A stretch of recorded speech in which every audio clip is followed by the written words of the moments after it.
Voy a empezar esta parte 2 del famoso video del aguacate, parte 2, empezando como el otro.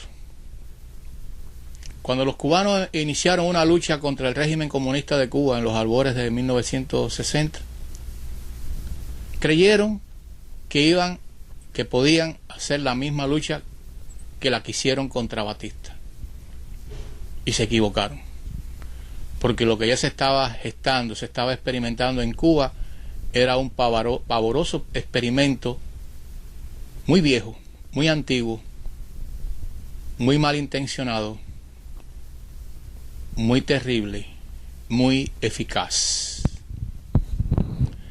Remontémonos al 10 de octubre de 1917, cuando en Petrogrado Vladimir Ilich Ulyanov Lenin, Trotsky y 12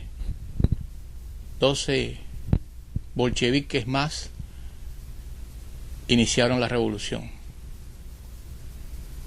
que se llamó la Declaración de Petrogrado. Voy a leerle lo que se hizo en Petrogrado, lo que se estructuró en 53 días, un proyecto para someter al pueblo ruso y al mundo. Algo pavoroso. Y le voy a leer a lo que llegaron ellos, a la conclusión que sacaron ellos desde el punto de vista terriblemente policíaco, totalitario, inhumano, depredador.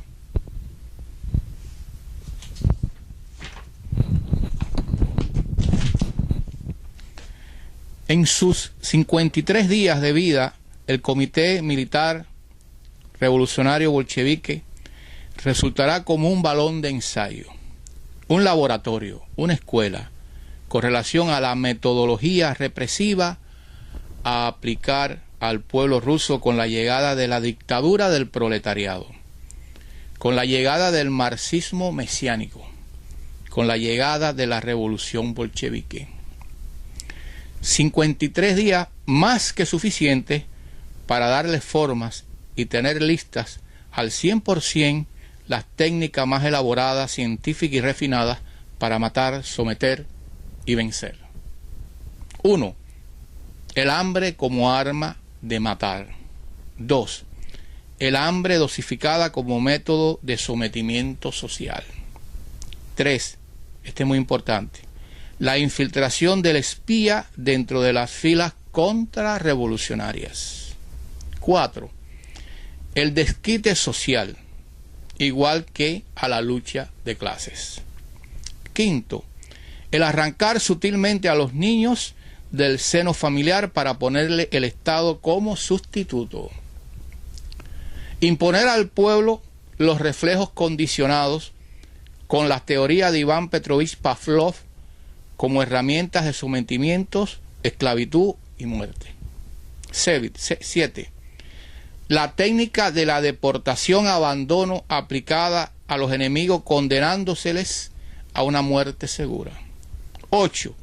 Promover el enfrentamiento del mundo urbano, bastión del bolchevismo, contra el mundo rural, baluarte de la contrarrevolución. 9. El politicidio como instrumento de exterminio, que es la contraparte de el genocidio. 10. Estatización de la propiedad privada en lo urbano y la colectivización estatal de la propiedad en lo rural.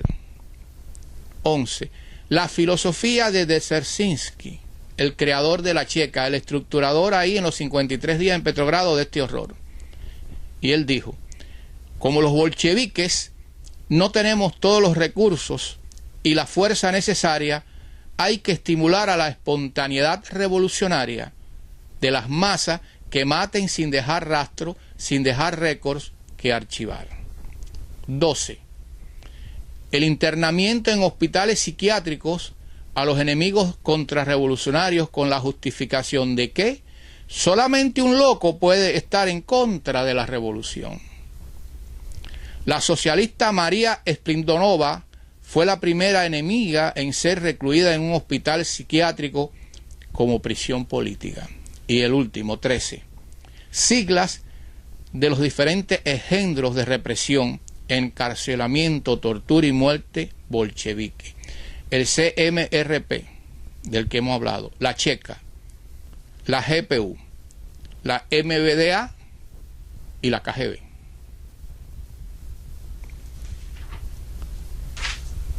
Eso es lo que han copiado al carbón en Cuba comunista. Esa metodología terrible para someter. Y en este momento lo que nos toca a nosotros es el papel que juega la contrainteligencia para acabar, para destruir, desbaratar, hacer talco, hacer polvo a los adversarios. Y ahora más adelante vamos a entrar de lleno en el caso del video del aguacate, ahora en la parte 2.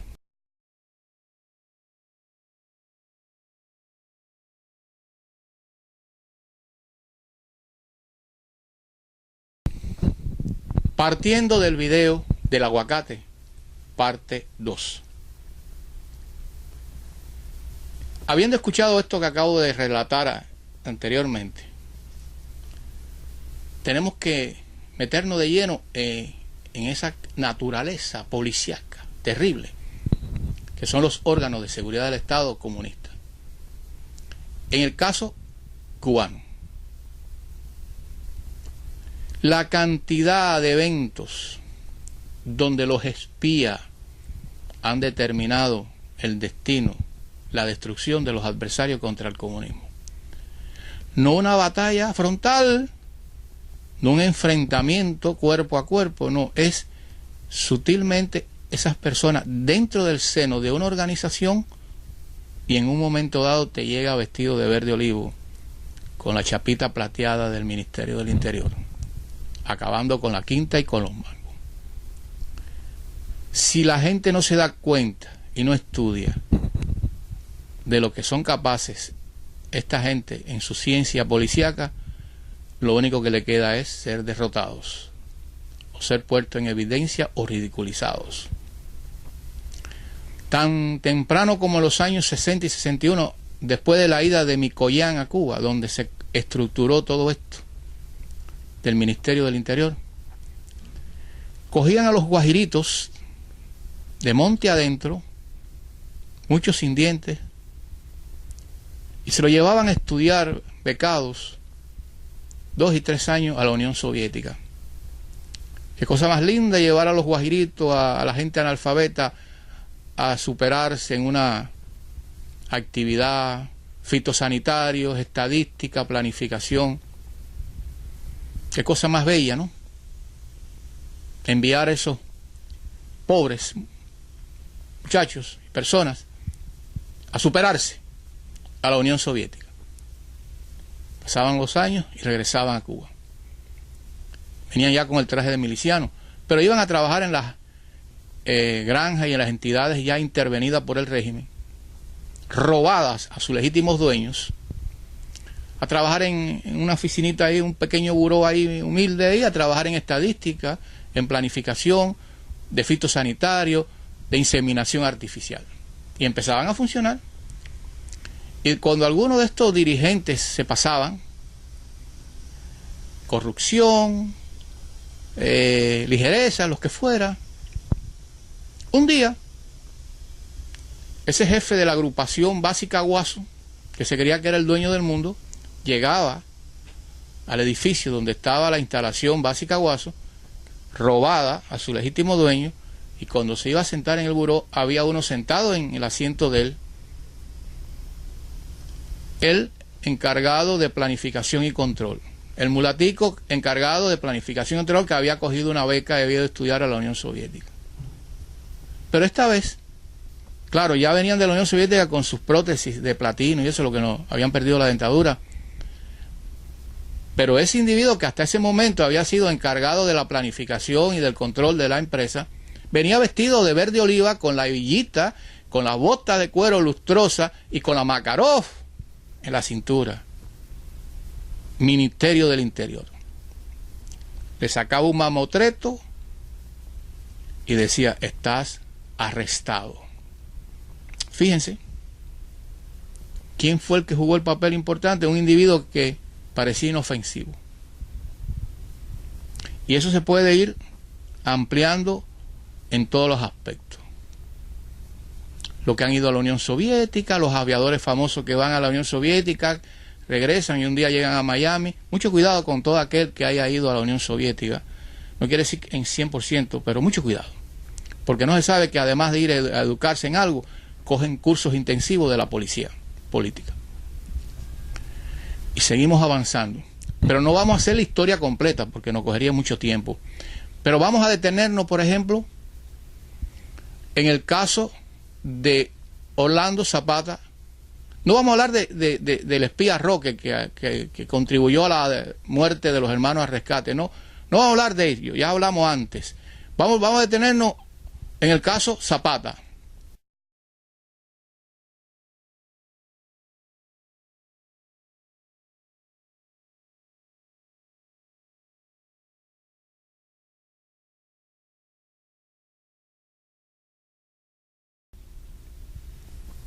Zapata se pone en su huelga de hambre, empieza en sus cosas, se muere o está enfermo y la mamá, doña Reina Luisa Tamayo, va al hospital a verlo, ¿va? Habla con los médicos, etcétera. Se muere Zapata Tamayo y el Ministerio del Interior le saca un video a ella hablando familiarmente con los doctores que atendían a su hijo.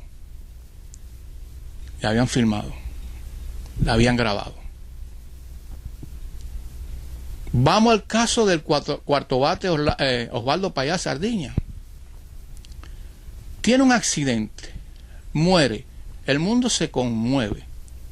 ¿Y qué hace la contrainteligencia?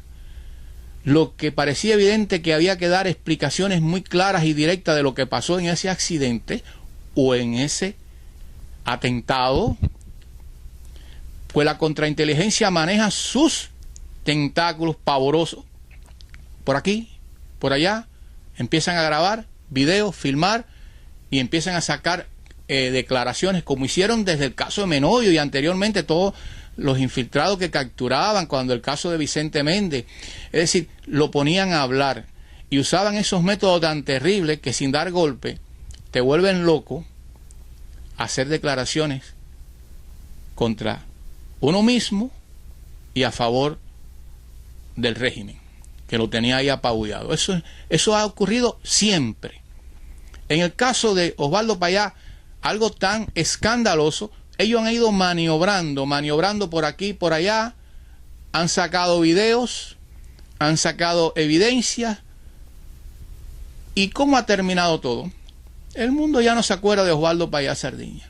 Le regalan a la viuda, segundo de la vicepresidencia de la democracia cristiana, que bastante poco ha hecho la democracia cristiana internacional por exigirle a punto cero cosas importantes de la desaparición de Osvaldo Payá. Y ahora todo termina en el juicio a Carlos Vero que ahora se habla incluso que lo van a trasladar a España y allí si se le va a condenar que cumpla prisión en España. Pero fíjense cómo todo ello lo van manejando, la contrainteligencia, que se han hecho expertos, profesionales, científicos en el arte policíaco para desbaratar a sus adversarios, con todas las técnicas del mundo, con toda la maldad del mundo, con toda la inescrupulosidad del mundo y con todas las técnicas modernas de hoy. Llegamos al problema de las huelgas de hambre. Yo rechazo la huelga de hambre. Porque eso de atentarte contra ti mismo, ¿qué diferencia hay entre un huelguista de hambre que se quiere morir él a un individuo que se coloca bombas y se revienta en una cafetería, en un ómnibus? El comienzo es el mismo, la autodestrucción. Y cuando te autodestruye quiere que haya consecuencias a otro. Rechazo la huelga de hambre en primera porque no nos lleva a ningún lugar. Además son métodos semitas y yo soy gentil. Pero ponemos el caso de ahora de la huelga de hambre de Marta Beatriz Roque y muchos de sus compañeros, entre ellos al gran Antúnez. Yo desconozco realmente qué quisieron hacer. Claro que fue a partir de que le dieran la libertad a un preso que ya había cumplido la condena y seguía preso. Ese fue el argumento, la justificación para esta huelga de hambre. Y comienza la huelga de hambre y los medios de comunicación empiezan a informar para el exterior. La Giovanni va a ver a Marta Beatriz Roque, todo esto que conocemos. Todo esto que conocemos. Finalmente salen imágenes tremendas en las condiciones que estaba Marta Beatriz Roque, una mujer enferma, diabética, con muchos años. Bueno, no muchos años, pero 60 y pico, 50 y pico, 60 y pico años. Nos conmueve, hay una foto que pareciera que está muerta, ¿no? En su lecho de muerte. Yo fui uno de los que dije, Marta Beatriz, deja la huelga, porque hace falta que usted, sus experiencias, su vivencia, eso, algún día sirva para ilustrar. De buenas a primeras sale la noticia que van a liberar al causante de que ellos fueran a la huelga de hambre que estaba. Y ahí empieza la reacción de muchos. Ha sido una victoria, hemos logrado que los hombres del poder aflojen ante la presión de una huelga de hambre. Y rápidamente después, ni en 48 horas, sale el famoso video. Sale el famoso video de los aguacates. Yo creo que hay que decirle al general de brigada Gondín, jefe de la contrainteligencia, o que fue hasta hace poco: te retamos a que saques un video, ya no la mano del chivatón cederista dándole aguacate a la persona que está en el interior de casa de Marta Beatriz, sino de ella alimentándose dentro de la huelga de hambre. Saca ese video, jefe de la contrainteligencia cubana. Saca ese video y entonces todos tendremos que reconocer lo que pasó realmente con Marta Beatriz Roque, que ya muchas personas la están cuestionando. Pero antes de yo admitir que todo eso es cierto, sácame la evidencia real de que ella ingirió alimento. Ustedes que tienen toda la técnica, ustedes que estoy convencido que en todas esas casas disidentes hay cámaras muy sofisticadas que lo graban y lo filman todo. Que lo graban y lo filman todo. Porque en esa sociedad que hay en Cuba, desde que tú llegas al aeropuerto Rancho Boyeros, desde que cualquier ser humano que entra en Cuba, cubano o extranjero, está en manos de ese horror, de ese monstruo que son los órganos policíacos de Cuba. Y se topan contigo, te torean, no pasa nada, pero siempre se te acercará con 1000 disfraces, con 1000 intenciones, con mil formas de dirigirse y de hablar contigo, pero está ella ahí. Cuando quiere y le conviene, saca todo. Ese es el horror de esa sociedad policíaca que hay en Cuba. Por eso, en mi caso, toda persona que va a Cuba, vaya de civil, vaya con el uniforme de los Marlins, vaya vestida y disfrazada, lo que sea, de mulera, cuando regresa, esa persona no me inspira confianza, sea quien sea. Ese que va a Cuba y regresa no me inspira confianza, porque estoy convencido de que entra en Cuba, está siendo toreada por la seguridad del Estado, por la contrainteligencia, por los órganos policíacos de ese régimen terrible. Ahora bien, esto va a servir para definir. Creo que ya la huelga de hambre caput. Yo creo que la contrainteligencia logró con esto. Ya que va a ser muy difícil ahora motivar a las personas frente a una persona que se está muriendo. Ya sabemos lo polémica que fue la huelga de hambre casi de 100 días, no sé de cuántos días del Coco Fariña. Es decir, que las huelgas de hambre generan todo un tipo de especulaciones. En el caso de Laura Pollán, ella muere por el estrés letal. Si usted coge una foto de cuando su esposo cayó preso en la Primavera Negra, era una rubia, ojos claros, que en su juventud tiene que haber sido bonita. Los últimos días, antes de morir ella, parecía una anciana.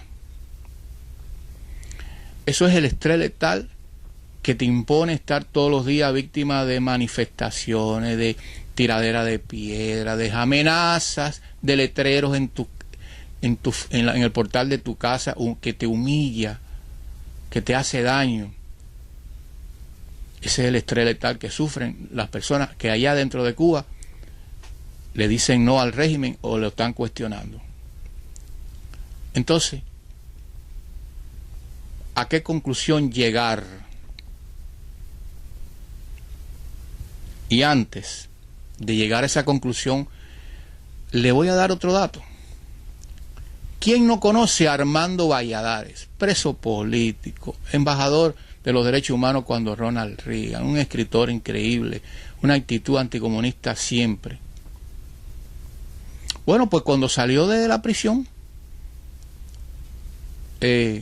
los órganos policíacos le sacaron un video donde él estaba caminando. Un Armando Valladares que decían que estaba inválido. Y el impacto fue, lo que pasa es que en aquel tiempo Ronald Reagan, incluso Armando Valladares es muy dinámico, es muy agresivo en sus cosas. Diluyeron rápidamente esa evidencia de un Armando Valladares caminando, cuando tenía que estar en una silla de ruedas. Pero es que no se saben ellos que la huelga de hambre genera algo que se llama la polineuritis carencial, por la falta de alimentación. Yo tengo un amigo mío, hermano mío, que estudió conmigo en La Salle,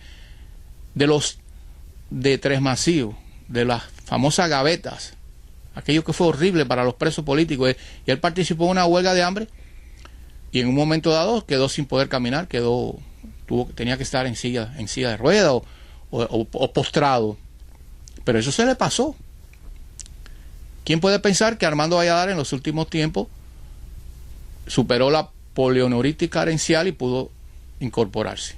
Pero ya los órganos de seguridad del Estado habían puesto ese video. Así que esos son los métodos de ellos. Yo creo que uno no se puede dejar llevar por el guión de la contrainteligencia. Tienes que tratar de ser muy supicaz cuando estás frente a este engendro policiaco. Conclusión. ¿Qué le queda a los cubanos dentro de la isla?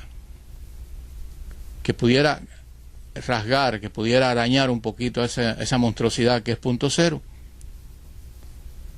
No hay otra. Que los propios disidentes, opositores, que las propias organizaciones de aquí partieran el cobre y plantearan una moratoria de no viajar a Cuba, una decisión, persuadir a los cubanos que no viajen a Cuba, que hagan triza la política flexibiladora de Obama-Clinton, que no ha resuelto nada, al contrario, la ha complicado más. Decirle a los cubanos: no voy a Cuba, familia mía, no voy a Cuba por un tiempo determinado, te mando ayuda, te mando esto, te mando aquello, pero físicamente no voy a Cuba. No voy a Cuba. Una moratoria. Analícenlo para que ustedes vean, a no ser que quede la posibilidad de los Tomahawk lloviendo en Punto Cero, como pasó en Irak y en otros lugares, como pasó en la Segunda Guerra Mundial, como pasó en Japón, etcétera, etcétera. Pero si eso no es posible, no es positivo, no viajar a Cuba. Si no, volveremos a caer en este marasmo, en estas pejigueras, y lo más lamentable es que vemos que algunas personas buenas, bien intencionadas, respetables,